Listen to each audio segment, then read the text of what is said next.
ఉమ్. అంటే కార్మికుల తరపున పోరాటాలు ఈ మధ్యన పెద్దగా లేదు ప్రజా సమస్యల మీద పోరాటాలు కూడా పెద్దగా లేవు. ఇప్పుడు నిజంగా కూటమి కడితే ప్రజాదరణ ఉంటుందా కమ్యూనిస్ట్ పార్టీలకి? అదే ఇంకేం లేదు. అది కాబట్టినే కమ్యూనిస్టులు దేశంలోనే ఉనికి కోల్పోయారు.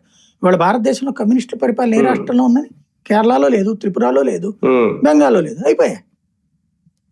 ఏదో పట్టున్నది ఏంటంటే ఇంకా కాస్త కొస్తా కేరళలో కొంచెం పట్టు ఉంటుంది, ప్రతిపక్ష స్థానంలో ఉంది. త్రిపురలో అయితే అది కూడా లేదు, బెంగాల్లో అది కూడా లేదు.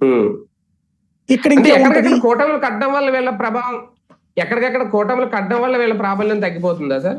అంటే సిద్ధాంతానికే విలువ లేదండి. ఒకప్పుడు ఏంటంటే మనకి మా చిన్నప్పుడు రోజుల్లో రష్యా గొప్పదని మనకి రోజు చెప్తుండేవాళ్ళు వచ్చి. మాస్టర్లు కూడా చాలా మంది కమ్యూనిస్ట్ భావజాలికలు ఉండేవాళ్ళు. రష్యా చాలా గొప్పది, అక్కడ చదువుకుంటే ఆటోమేటిక్ ఉద్యోగం వచ్చేస్తుంది ఇవన్నీ. మరి ఆ రష్యా సర్వనాశనమైంది, యుఎస్ఎస్ఆర్ మొక్క చెక్కలైపోయింది.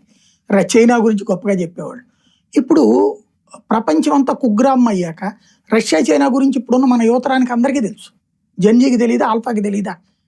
సోషల్ మీడియా వాళ్ళు చదువుతున్నారు, చూస్తున్నారు. వీళ్ళంతా ఇదివరకటి రోజుల్లో ఉండేటటువంటిది ఈ ప్రపంచ జ్ఞానం లేనప్పుడు కమ్యూనిస్టే మన ప్రపంచం. వాళ్ళు ఏం చెప్తే అదే నిజమని నమ్మేవాళ్ళు.